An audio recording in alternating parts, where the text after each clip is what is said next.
Kita pada kesempatan ini membahas satu tema yang cukup bagus, yaitu ketika pikiran menciptakan realitas kebahagiaan. Saudara-saudara, kita semua tentu kepingin bahagia. Banyak orang berusaha untuk mencapai kebahagiaan. Tetapi, kadang-kadang orang sulit untuk mewujudkan. Karena kadang-kadang orang itu, saya mau nyari bahagia itu di mana ya? Apakah saya nyari bahagia itu di gunung-gunung? Apakah saya itu mencari bahagia itu di mall-mall? Apakah saya itu mencari bahagia itu di tempat-tempat hiburan?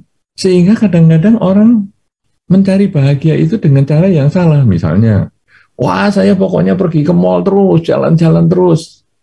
Tapi kok nggak bahagia ya? Malah ada yang berpikir, wah saya itu kebahagia itu kalau punya uang. Jadi dia kerja mati-matian, habis-habisan pagi, siang, sore, malam untuk cari duit. Tapi kok setelah punya duit, kok nggak bahagia ya?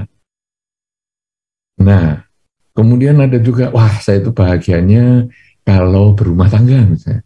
Wah jadi dia berusaha untuk mewujudkan kehidupan berumah tangga. Tapi setelah berumah tangga, kok ya tidak bahagia ya? Nah, jadi dia bingung. Nah, saudara-saudara, dalam kesempatan ini sebetulnya kita harus mengetahui bahwa ada istilah yang lain sebelum seseorang mengerti bahagia itu adalah senang. Jadi ada rasa senang. Itu kita kalau mulai dengan proses pertumbuhan anak dari bayi itu dimulai dengan rasa senang, bukan rasa bahagia. Jadi ketika ada bayi atau anak itu lapar, dia menangis, dia rewel, maka begitu dia mendapatkan makanan sesuai dengan yang dia inginkan, dia merasa senang, bukan bahagia. Mendapatkan sesuatu dari luar, itulah senang.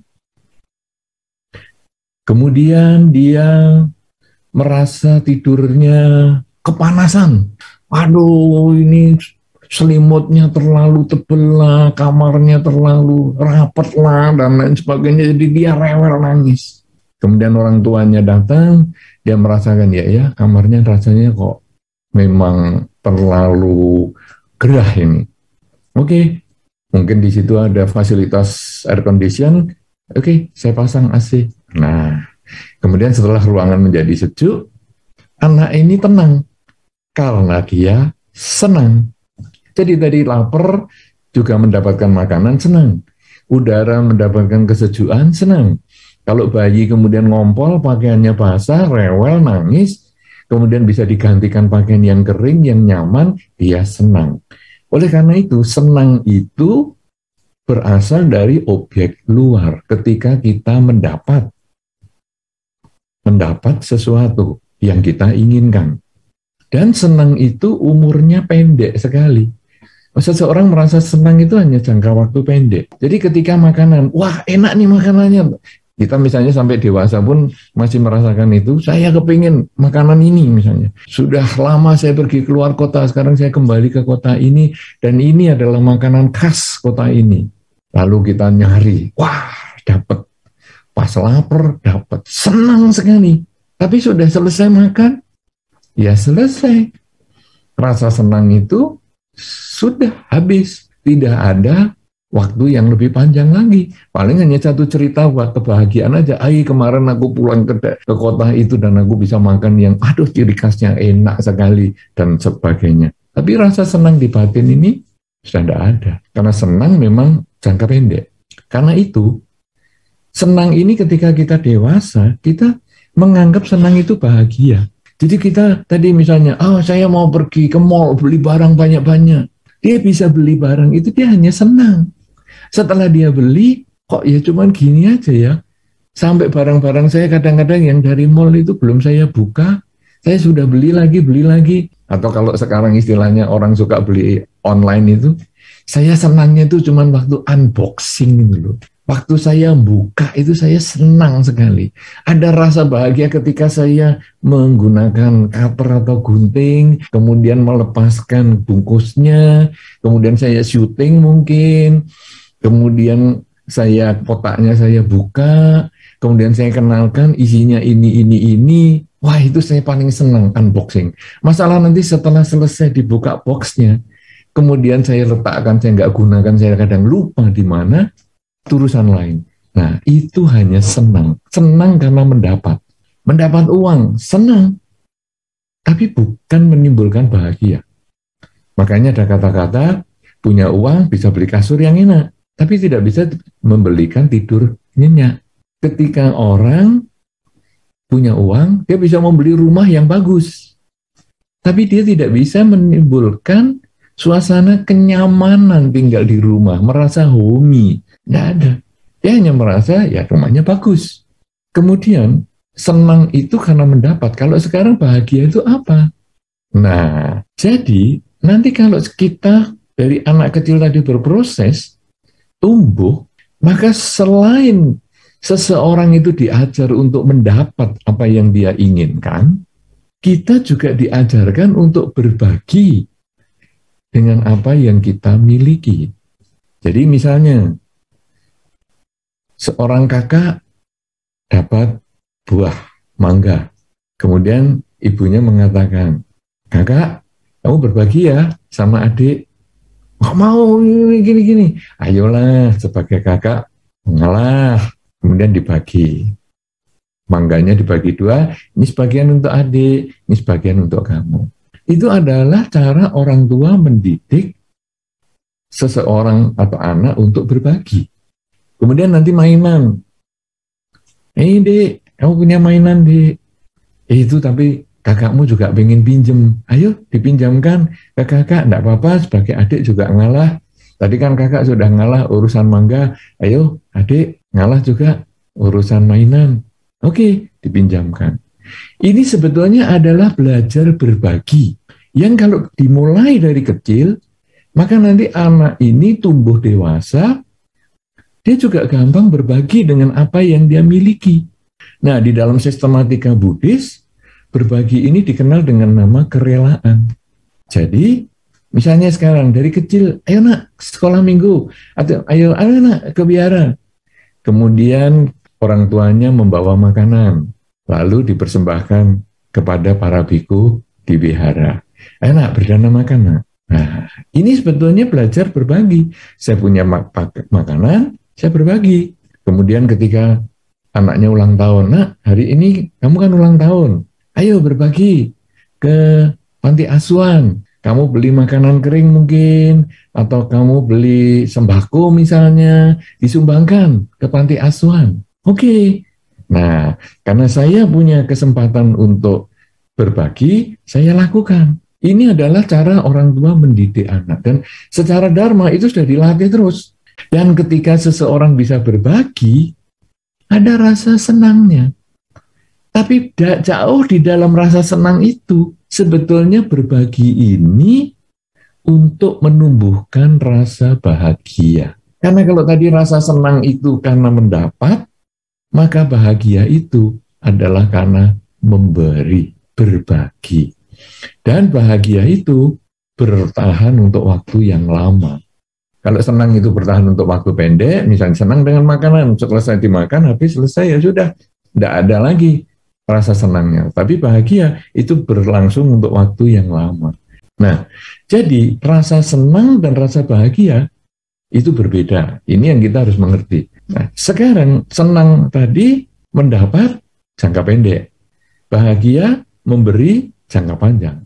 Tapi kalau tema kita sekarang, ketika pikiran menciptakan realitas kebahagiaan. Nah, ini apa ini? Apakah pikiran ini berpengaruh di sana? Dan kata-kata di dalam judul ini bagus sekali yang dipilih oleh panitia, yaitu ketika pikiran menciptakan realitas kebahagiaan. Kata menciptakan ini perlu digarisbawahi, Karena kebahagiaan itu bukan kita dapatkan. Kalau kita dapat, itu namanya kesenangan. Tapi kebahagiaan itu kan tadi memberi, berbagi. Berarti kita mengusahakan berbagi. Jadi, kebahagiaan itu harus diciptakan. Bukan diperoleh dengan, ya semoga saya bahagia. Kita harus berusaha dengan banyak melakukan berbagi untuk mendapatkan kebahagiaan. Jadi kebahagiaan ini adalah diciptakan. Tapi sekarang pikiran yang menciptakan kebahagiaan. Ini lain lagi sekarang. Saudara-saudara, kita harus melihat sekarang apa sih di dunia ini penyebab ketidakbahagiaan. Kalau tadi kita tahu bahwa bahagia itu karena berbagi. Saya memberi maka saya bahagia. Saya dana makan kepada para biku, saya bahagia. Saya menyumbang panti asuhan, panti jompo, saya bahagia. Sekarang, kenapa pikiran menciptakan kebahagiaan? Jadi, sekarang apa nih yang mengganggu kebahagiaan kita ini? Yang mengganggu kebahagiaan kita itu adalah pikiran kita. Jadi harapan kita yang tidak menjadi kenyataan, itulah yang mengganggu. Ketika pikiran menciptakan realitas kebahagiaan, itu pikiran kita gagal menciptakan realitas kegagalan, kebahagiaan. Gagal pikiran kita. Karena harapan kita, pikiran kita ini membawa satu harapan. Dan kenyataannya tidak bisa. Saudara-saudara, kita ini di dalam hidup punya 3 dimensi waktu, yaitu masa lalu, masa sekarang, dan masa depan.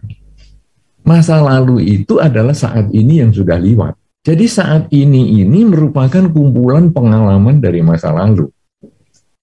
Jadi Anda seperti hari ini adalah kumpulan masa lalu. Misalnya Anda punya luka di siku.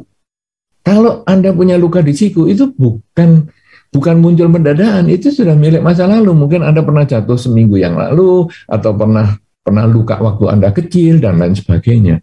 Jadi luka kita sekarang adalah kumpulan dari pengalaman di masa lalu. Tapi bukan hanya luka saja. Kebahagiaan kita juga kumpulan dari masa lalu. Karena tadi saya sudah berbuat baik, maka sekarang saya bahagia. Karena masa lalu bukan berarti harus setahun yang lalu atau 10 tahun yang lalu. 1 detik yang lalu pun itu sudah masa lalu. Jadi saat ini adalah kumpulan pengalaman dari masa lalu. Masa depan itu adalah saat ini yang belum datang. Kalau masa lalu itu kumpulan saat ini yang sudah lewat, artinya masa lalu itu tinggal kenangan. Tadi aku sudah mempersembahkan dana makan. Tadi aku sudah berdana ke panti asuhan. Tadi aku sudah menolong seseorang. Tadi aku sudah membantu seseorang untuk menyeberang jalan dan sebagainya. Itu banyak sekali ya. Aku tadi sudah memaafkan kesalahan dia. Itu tadi. Sudah tinggal kenangan. Sedangkan masa yang akan datang itu adalah saat ini yang belum datang. Jadi masih impian, masih khayalan, masih imajinasi kita. Nanti kalau terjadi begini bagaimana ya?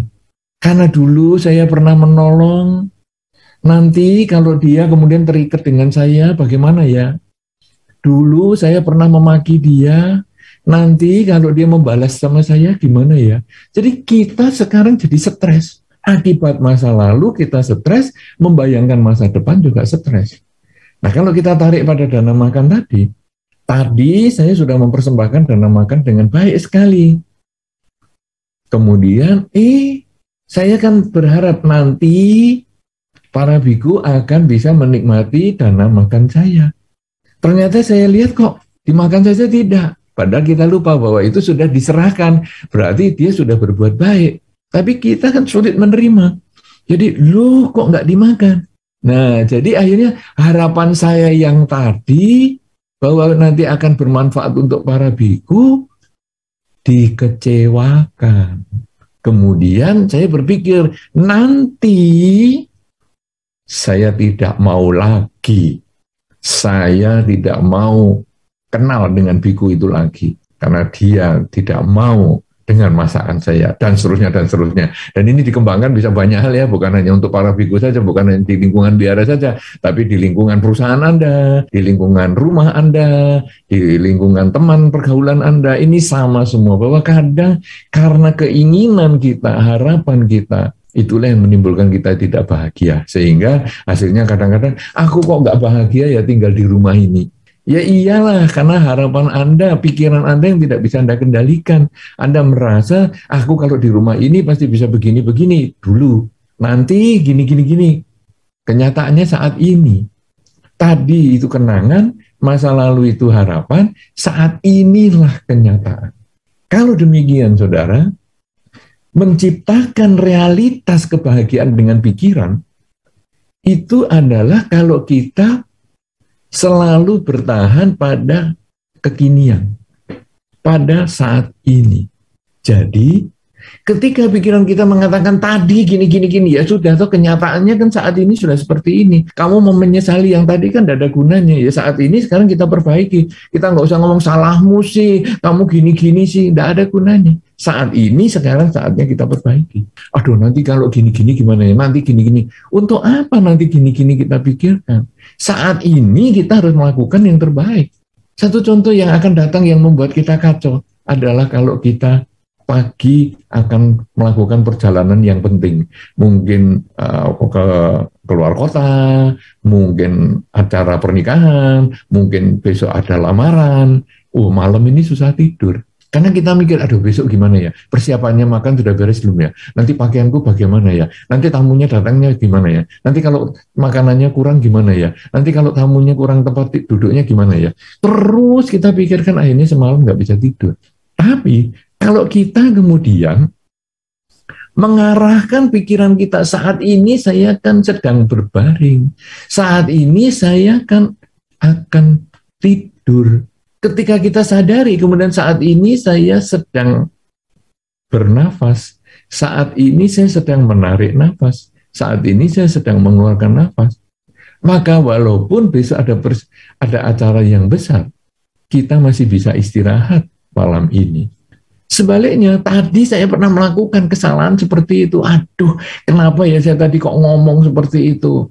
Ya, aduh, aku nyesel sekali kok melakukan tindakan seperti itu. Akhirnya kita juga nggak bisa tidur. Padahal ini kenyataan saat ini sudah bukan yang tadi. Ya sudah, saat ini saya berbaring, saat ini saya akan tidur, saat ini saya menarik nafas, saat ini saya membuang nafas, dan begitu pikiran kita terfokus dalam beberapa menit, akhirnya kita bisa tidur dengan nyaman. Nah, kemudian kalau begitu apakah kita tidak perlu memperbaiki yang tadi? Loh, kalau tadi memang ada kekurangan, perbaikinya saat ini. Waduh, tadi saya melakukan tindakan seperti itu. Wah, ini kayak misalnya Will Smith, misalnya memukul Chris Rock misalnya. Wah, dalam acara pembagian penghargaan, wah, Chris Rock menghina pasangan hidupnya Will Smith, kemudian dipukul. Wah, dia sampai emosi seperti itu. Kalau Anda pernah baca berita ini ya, Anda pasti bisa ngikuti, tapi kalau nggak pernah baca ya minta maaf aja. Anda akan cari dulu referensinya sendiri. Ya, nah, kemudian apa yang terjadi? Dia nyesel, dia memperbaiki, dia bertekad, ya sudah, ini pelajaran yang berharga bagi saya. Bahkan dia keluar dari akademi untuk, sudah, saya nanti nggak mau ikut lagi. Kenapa? Karena ini pelajaran, masa lalu kita sudah tidak bisa perbaiki, nggak bisa dihapus. Problem terbesar dalam kehidupan kita ini tidak bisa di-undo. Jadi kalau kesalahan sudah terjadi tidak bisa di-undo. Kita hanya bisa memperbaiki saat ini. Jadi masa lalu yang sudah lewat dan jelek, kita perbaiki saat ini. Sebaliknya masa depan yang mengkhawatirkan, kita harus mulai tingkatkan saat ini. Untuk kita hindari supaya kejadian yang menderita atau menakutkan atau mencemaskan itu bisa kita hindari dengan mulai melakukan perilaku yang terbaik saat ini. Sebaliknya, peristiwa-peristiwa yang membahagiakan di masa lalu, carilah sebabnya untuk kita tingkatkan di saat ini. Karena dengan memperbaiki saat ini, meningkatkan kualitas yang kita sudah dapatkan di masa lalu, maka kita bisa membangun masa depan yang lebih baik. Jadi, ketika kita menyadari hidup saat ini, bukan berarti menolak masa lalu, bukan berarti menolak masa depan, tapi menjadikan masa lalu sebagai pelajaran yang baik kita tingkatkan di masa sekarang, yang buruk kita perbaiki saat ini, sedangkan di masa depan, hal-hal yang menakutkan, mencemaskan, mengkhawatirkan, kita perbaiki saat ini, supaya pada saatnya nanti tidak semenakutkan yang kita bayangkan. Hal-hal yang membahagiakan di masa depan harus kita rintis mulai sekarang, supaya pada saatnya menjadi lebih bahagia, sehingga melebihi apa yang kita harapkan. Nah, sekarang bagaimana caranya kita bisa selalu sadar hidup pada saat ini? Tidak melekat dengan masa lalu, tidak melekat dengan masa depan, tapi menyadari masa lalu dan masa depan sebagai pelajaran. Kita mulai dengan selalu menyadari, saat ini saya sedang apa? Kita mulai sering bertanya pada diri kita, saat ini saya sedang apa? Oh, saat ini saya sedang duduk. Saat ini saya sedang membaca. Saat ini saya sedang melihat HP. Saat ini saya sedang mengetik artikel. Saat ini saya sedang mendengar. Saat ini saya sedang makan. Saat ini saya sedang nonton. Saat ini saya sedang berbicara. Saat ini saya sedang kerja. Jadi Anda berusaha selalu bertanya, saat ini saya sedang apa. Tulis kalimat saat ini sedang apa itu di print di meja kerja Anda. Tempelkan di ruang yang Anda paling sering tinggal di situ. Bahkan di tempat tidur pun Anda tulis, mungkin di nakas Anda, meja kecil di samping Anda, sehingga ketika Anda lihat saat ini saya sedang apa, sehingga ketika Anda susah tidur di malam hari, saat ini saya sedang apa? Oke, saya sedang berbaring dan saya sedang bernafas. Nanti dalam 5 menit Anda bisa tertidur tanpa obat tidur dan lain sebagainya. Karena kita selalu sadar saat ini sedang apa. Menyadari saat ini sedang apa itu akan menciptakan kebahagiaan. Karena batin menjadi tenang. Yang menimbulkan ketidakbahagiaan itu karena harapan yang tidak tercapai. Harapan memberi adalah untuk dia menerima dengan senang. Kenyataannya dia kok tidak menerima, langsung sakit hati. Anda memberi pengemis, wah saya sudah bahagia nih punya kesempatan memberi pengemis. Ternyata dia ngomong terima kasih aja enggak. Loh, kita jadi jengkel. Padahal kalau sekarang saat ini saya sedang apa? Ya saat ini kan saya sedang bernafas. Ya sudah, tadi sudah memberi. Ya sudah, itu urusan saya sudah melakukan karma baik. Kenapa saya harus mengotori pikiran saya dengan karma buruk, dengan menyesali, kok nggak bisa sih ngomong terima kasih? Kan aku sudah ngasih kamu. Nah, jadi kita sekarang bisa membebaskan pikiran kita dari hal-hal yang negatif seperti itu. Dan kita menciptakan kebahagiaan dari pikiran kita. Satu hal yang tadi kita sebutkan adalah dengan sering berlatih saat ini sedang apa. Tapi kalau secara dharma sudah disampaikan, yaitu kita berlatih 15 menit pagi bangun tidur, 15 menit malam menjelang tidur, cobalah berlatih fokus dengan istilah meditasi tadi. Istilah latihan meditasi. Jadi kita duduk dengan tenang, mungkin duduknya juga tegak, di tempat yang tidak terlalu empuk kursinya, kemudian kita santai posisinya, lalu kita menutup mata kita dan kita mengamati pikiran kita dengan menyampaikan, saat ini saya sedang apa? Saat ini saya sedang bernafas. Oh, ini nafas masuk 1. Kita boleh hitung tuh, nafas masuk 1, nafas keluar 1, masuk lagi 2, keluar 2. Masuk lagi 3, keluar 3. Masuk lagi 4, keluar 4. Masuk lagi 5, keluar 5. Sampai 5, kembali ke 1 lagi. 1, 1, 2, 2. Nanti sampai 5, kembali ke 1 lagi. 1, 1, 2, 2. Nah, nanti kalau pikirannya ke tempat lain, mikirin masa lalu ataupun mikirin masa yang akan datang, itu pasti. Kemudian kita sadari lagi, saat ini sedang apa? Memperhatikan nafas. Loh, tadi hitungannya sampai berapa? Nggak tahu. Ya sudahlah, kita mulai 1 lagi. 1, 1, 2, 2. Begitu seterusnya, dan itu menjadi latihan rutin. Pagi bangun tidur, malam menjelang tidur. Kalau kita latih dengan rutin, maka latihan ini akan bermanfaat untuk kehidupan kita sehari-hari.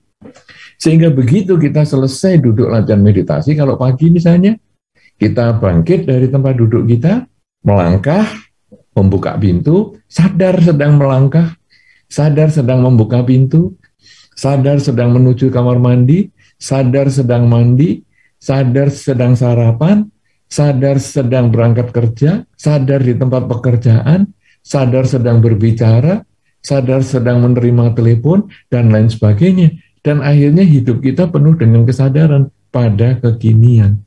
Dan pada saat hidup kita penuh kesadaran pada kekinian, kebahagiaan itu menjadi muncul. Kita mampu menciptakan kebahagiaan. Karena sekali lagi, kebahagiaan bukan kita dapatkan. Yang kita dapatkan itu hanyalah kesenangan. Tapi kebahagiaan itu harus kita ciptakan. Salah satu menciptakan adalah sering berbagi, karena kebahagiaan itu adalah memberi dan bisa dirasakan untuk jangka panjang. Tapi yang kedua, yang lebih dalam, kebahagiaan yang lebih bersifat bisa terbawa sampai kelahiran-kelahiran mendatang, itu adalah dengan melatih kesadaran setiap saat. Dengan cara bertanya dalam batin, saat ini saya sedang apa? Ketika kita selalu bertanya demikian, maka hidup pun menjadi tenang dan bahagia. Kita kemana saja kita pergi, batin tetap tenang. Menghadapi apapun juga batin tenang. Bahkan kadang-kadang dimaki orang, dimarahi orang, itu pun batin tetap tenang. Kenapa? Karena kita sadar saat ini saya sedang apa. Yang marah itu siapa? Dia.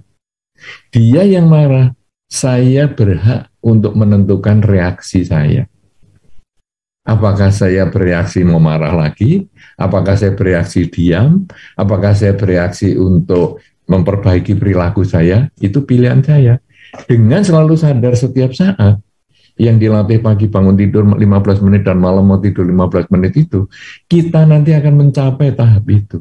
Sehingga batin itu selalu tenang, dan akhirnya ketika kita dimaki, kita dimarahi, dan kemudian kita mengatakan maaf ya, yang melakukan kesalahan itu bukan saya, tapi teman saya. Yang marah jadi malu, karena ternyata dia salah sasaran. Kalau memang kita tidak salah. Tetapi kalau kita salah, kita bisa mengatakan, ya terima kasih saya sudah diingatkan. Nanti lain kesempatan, ini menjadi pelajaran bagi saya. Lain kesempatan, saya tidak akan melakukan kesalahan yang sama. Kenapa saya berani menjamin tidak melakukan kesalahan yang sama? Karena saya hidup dalam kesadaran. Saya selalu sadar, sehingga saya tidak akan mengulang kesalahan yang sama. Dengan cara seperti itu, akhirnya kita bisa menyelesaikan orang yang marah tadi dengan cinta kasih. Karena kemarahan tidak akan selesai dengan kemarahan, tapi kemarahan ini justru selesai kalau kita mengembangkan cinta kasih. Dan pengembangan cinta kasih ini dimulai dengan selalu sadar setiap saat.